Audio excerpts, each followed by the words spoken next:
welcome to another video from theplayersaid.com. My name's Alexander. And I'm Grant. And we are once again here at Buckeye Game Fest. And we have just concluded our second and final session of our coin teaching play. So, if you don't know... I'm exhausted. Yes. We did two sessions, two 5-hour sessions, one yesterday, one today, Saturday. And we set up a couple coin games, and we had lots of different players of different player levels, but hopefully we get new people in to teach them how to play these games that we enjoy so much. Right here we've got set up Liberty or Death, which just finished. But we wanted just to kind of take a look at kind of the event itself, how it went, and then we'll get some kind of thoughts on coin and where people are at with things. So yesterday, you also ran Liberty or Death. I ran a cataclysmically bad game of Cuba Libre that ended very quickly. And then we set up Fire in the Lake, which was equally as awful and ended shockingly quickly. We played both of those. And Russ, you played in both of those, right? Both of those, yes. Both of those finished before this finished, and we were playing shorter scenarios because we're trying to ease people in and teach them these games. So Liberty or Death, this was a 3-year scenario, is that correct? Yes.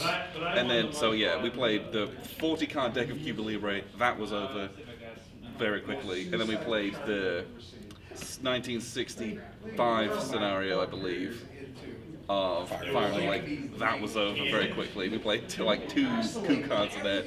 So I have an interruption real quickly. So you played in both of the different proctors here. Yes. Did our games go full because it was just better taught, better explained? Okay, that's what I thought. So let's go ahead. Move on. No words needed. Well, and the same thing happened again today. So I had Cuba Libre set up, and we had two brand new people who'd never played. In fact, it was 3. I tell a lie. It was 3, and then one person who'd played like 2 or 3 times, but not Cuba Libre. And that one ended at the second coup card as well, or propaganda card. That one was, and so all my games ended very quickly. So maybe that is my fault. Maybe No, I didn't say that. I just wanted to bring up observation. But so on Friday we had 6 people, and then we fleshed out. So we had 2 4-player games. Today we had 8 people, and we just kind of refereed and kind of GM'd and walked people through. So we had a good number of people. I think Bill and Russ played in both of those events. Is that correct? I didn't play yesterday. Russ is sticking around. Can't get rid of him. And Ed was new today with your wife. So you really masterfully played those Indians. I'm going to be honest. That was a very good showing. So I think we had all told 11 individual people outside of us who sat down over the course of the 2 days and we played coin with. Probably half of which were very new to coin. Yep. And some people have some experience with coin. What are your experience levels? What would you say? I would say I'm intermediate. Intermediate? I've played 4, maybe 5 different titles now. So I've played all except Alien Abyss and Falling Sky, but never in depth, right? I think the most I've ever played one is 2 or 3 times. And Ed, how I about played yourself? Alien Abyss once when it first came out, so And that was it. I've forgotten everything. Okay. Nice. And yeah, like I played with Cuba Libre today with 3 people who'd never played a coin game at all. One person had watched the video once. And so it was very interesting playing with completely new people, and also having some people with experience in some of those games and showing them new different games. It was really cool, because normally we play these with people who were fairly experienced. Yeah. And so picking up games is easy, and you kind of play through it. And being able to show that to new people and to show them what we love so much was very exciting. I got a real big kick out of it today as well. So I'm interested in what your experience was. What did you really think of the whole, having played Alien Abyss 8 years ago? It's been a while. My vague recollection is Alien Abyss was much easier. Much easier to rock. This one, lots of little details. Yeah. All of us were getting rules screwed up one times or other. It seemed a lot more complicated, just in terms of trying to figure out what was allowed than Alien Abyss, and what I remember from Alien Abyss. I love this game. It's pretty. I love the theme. American Revolution's great. Yeah, yeah. Did you feel like you could do what you wanted to do? That's a complaint I hear often with coin. I didn't feel like I could do anything or do what I really wanted to do. Did you feel like you had control? Well, I went into it knowing that you're dependent on those cards. So I already knew that was going to be an issue. Yeah. I mean, it's very different than standard war game where I move and attack. Yep. And he's going to move and attack, and then I do some overruns, but that's just back and forth. Where this one is very, you got to really kind of plan, and that's part of the game. It's planning. Okay, this event's coming up next. I can squeeze that in. Maybe I should pass here. So they were very interesting choices. Yeah. And I like a game with a little bit of unknown stuff going on. So. Yeah, and you never know what those next cards are. I mean, and this one is such that when the winter quarter cards come up, the card that was before that should have been played is eradicated. So it's interesting. They're also the Brilliant Stroke cards in this game, which really are interesting and are a little bit gamey. You don't like that event that's going to happen and you're eligible, bam. And then if somebody else is eligible that can trump your card, they trump it. So it's interesting. Twice this game I went through cards without having an event because of the Brilliant Strokes coming out. Yeah, yeah. And yeah, I don't have control over that, but that's because the I don't feel that it's the game's problem that I don't have control. It's those darn people I'm playing against. Right. So, And the referee of the game. Caused some issues. But interesting. Yeah, I had a really great time running this event. I enjoy playing with lots of people, and these games sit full. And it was interesting not playing a game, but like guiding people through it, especially people who were new, and trying to help them learn to evaluate the game state. Is this event good or bad? And that's, you look at the context of the board and my resources and where I'm at in the turn order. I'm looking ahead one card. Is that one better? Do I want to pass for that? Or do I even look at that because someone else is in their win victory conditions and I've got to try to stop them from winning? Yeah. And pointing people to look at certain things was very interesting from an outside perspective, because when you're playing, it's the whole don't ever stop your enemy whilst they're making a mistake, and you let people make all the wrong choices and you profiteer from that. But here we're all trying to be nice and help each other out and learn, and so everyone is having a good experience and then can learn the strategies themselves. But it was really neat seeing some of those light bulbs turn on in the players that we had, where they're like, ooh, I know I need to do this particular action, but to be able to do that and do it effectively, I have to do these other things to prepare for that. Yeah. And then, I've only got a limited op, or I've got ops only, or I've got ops and special activities. But if I do all of that, the next person's going to take the event, which is going to basically undo what I did, or hose me in some other way. It was really interesting watching people kind of catch on to those. The system lends itself to that kind of thing. And here in Liberty or Death, I feel this a little bit more intense, because I feel like the ops and some of the special activities have a couple more different caveats. There's a couple more moving pieces that you have to make sure are in place so that you can do what you need to effectively. But I mean, you had new players here, and they were able to learn this. Yep. And so it's not a system where you're like, oh, this is too complicated. It's, I think, a theme and someone's enjoyment of, if you like Amrev, that's going to carry you a long way into this game, even though it might be more complicated than Andy and Abyss, for example.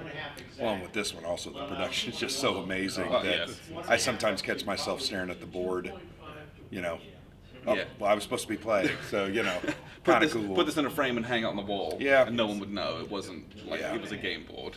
I always look for, and I think with new players, they're a little hesitant to do table talk or negotiation or trading, and I think we had a little bit of that in our game today, and I like that element of coin, because it allows you to, really do something they would have done in the real world. They would have tried to get what was best for them by trading something away that they were okay with losing. So I saw a little bit of that. I think as you get experienced in a coin, that becomes more common, more, yes. We're going to do that. We got to talk about this. We got to plan for this. Because you are working together with your, mutually aligned friend, but they're still trying to win. Yeah. So.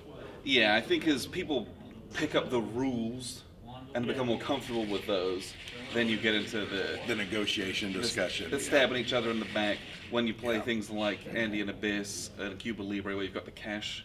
That like the syndicate players are like doing table bribes, like, hey, I'll give you this If with you my do that, profit yeah. if you like leave me alone, and then you give it to them, and then they attack you immediately. But Yeah.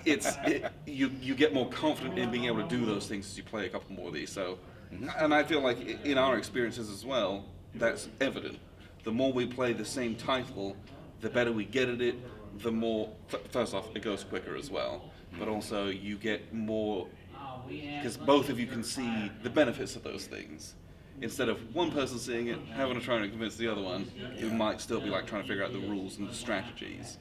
So the more you kind of invest in these, the better they become as well. Yeah. Which I think is a great hallmark of the system as well. It's kind of like role playing. The more you put into your character or your role, the more you get out of it. I think Yeah. this is a similar. What do you guys think about that? Oh, totally. I mean, the each game's got its own kind of theme, and the more you can lean into that, especially yesterday was my first time on Fire in the Lake, and boy, I mean, those factions and the way they play feel dramatically different than Liberty or Death, and you really understand and feel like I was playing as the U.S. and being able to airlift literally 16 guys into a space and completely obliterate the VC, and then a couple turns later say, "Up, we're out of here," airlift them all out. Yeah. Makes sense for what that game is versus this one where it's like, I'm gonna move guys one space and then I gotta wait again and move them one space. So it really lends into that. Yeah. That But aspect. I would agree with you. I think in this game, though, there's that naval kind of movement, Yeah, right? that's kind what of is that it called? version of it. Naval pressure? Or, Yes. And that's also cool because it's similar to airlift. Yep. You can move a bunch of guys, 3 or 4 colonies via sea lanes, and that's always fun when you see the French pop up somewhere or the British move down. And I always like that, comparing those different. The government forces are always the more powerful because they have more money. Yes. And I think that's kind of the way this is. French and the British have all the money. The rest of us are just kind of fighting for scraps. So, but yeah, your point's well taken. I definitely think. Anytime you've got the asymmetric factions, because the government forces are always very kind of overtly powerful on the surface, backed with huge cash reserves, but their power lacks subtlety, and so that's where you get into, that's undercut by insurgent factions who are stealing the hearts and minds of the people, and you get into opposition and problems like that, and just the layers that you have to think through in a strategy. It is such a tantalizingly cool part of these games. Yeah. And it can be the 18th century, it could be 2000 and 2010 in a distant plane, and you get some of those same feelings. Oh, yeah. And the same ideas prevail in conflicts regardless of when they are. And I think that's just that's such a neat thing to see in the games. I was very proud in this game to see look at all the propaganda markers out there. Now, we already removed, I think, the raid There was markers. a ton of raids as But well. seeing those raid and propaganda markers out there is really cool because that's the insurrection side of it. And that's what they could do. They're not going to have 30 cubes and running around and smashing people. And I was glad that you caught on to did a that. couple of times. Yeah, it happens. But I was glad to see that. That was a big part of the Patriot strategy and the Indians, and to me, that's the hallmark of these games. Everybody's going to win differently, and they're going to win in their own way. And if you try to win the other way, you're not going to win. So, very cool. I'm interested in the hypothetical, like the Martian one that they're doing. Yeah, the sci-fi. Yep. Which could be Red interesting. Dust Rebellion. So again, they're not limited to the history. They can just do Yes, whatever. I'm very interested. I'm very interested to see what they do with also, that. The Bronx one, I'm really excited. Cross Bronx Bronx. Expressway. Yes. That's one of the irregular series, but it's based on the coin. Yeah. Yeah, there's a lot of really interesting and unique titles coming out. We got a lot of great gaming ahead of us. That's for sure. Definitely. Yes. Definitely. And so I hope that we'll do a similar type of thing next year here at Buckeye no Game doubt. Fest. That's just put you on the spot. Hopefully you agree. Absolutely. But we had great attendance, which was really cool. I'm glad we were able to fill games up because there's nothing worse than having not enough players for a big coin Yeah. game. Especially if it's your first one, you want to get the real whole experience. And we were able to provide that. It was great. So I'd love to do this kind of thing again next year. And so, if you're interested, hopefully we'll be here again next year at Buckeye Game Fest. We plan to be. and we'll do this kind of thing. So feel free to kind of sign up. I know it's 12 months away. You got 12 months to plan. So be here. We'll be doing this kind of thing again. If you want to learn coin, if you want to play with us, we'll be at a couple other conventions this year. But I had a blast doing this event, and we will do this again in the future as well. Thank you very much for playing with us. Yeah, Thank and you. it was a Thank you, guys. pleasure getting to know you and your wife and the both of you. I know we've played a couple of games together. I will say for your wife, she was a very good sport. I don't know how many games she plays at home. Do you guys play? She's getting there. Oh, I'm sorry. I apologize. My fault. But she does like gaming. I could tell she knew what was going on. It was just new to her. So that's what I was looking for with the new coin player. Did they get a glimpse of what was happening? And I think she did. So I think that's great. To me, that was exciting to see. So very cool. We'll see if she wants to play another one. Yeah. Well, you've got Andy and Abyss and Liberty or Death Well, at at home. home, I have Distant Plane, I have Fallen Sky, Okay. I have Liberty of Death. And Distant Plane is so choice. We played that a couple of years ago here, and it's such a great game. Yes. So cool. Anyway, thank you. We really appreciate it. And Russ, once again, Cardboard Conflicts. Yep. You have your own blog. You're a content creator and a good all-around dude. Although you're a Purdue fan, you're not. Nobody's perfect. Nobody's perfect. Yeah, I stole that from you. I took it. I said it. Go IU. But anyway, thank you. Really appreciate it. Yes, so appreciate you very much for playing with us. Thanks for tuning in, everyone. I've been Alexander for theplayersaid.com. And I'm Grant.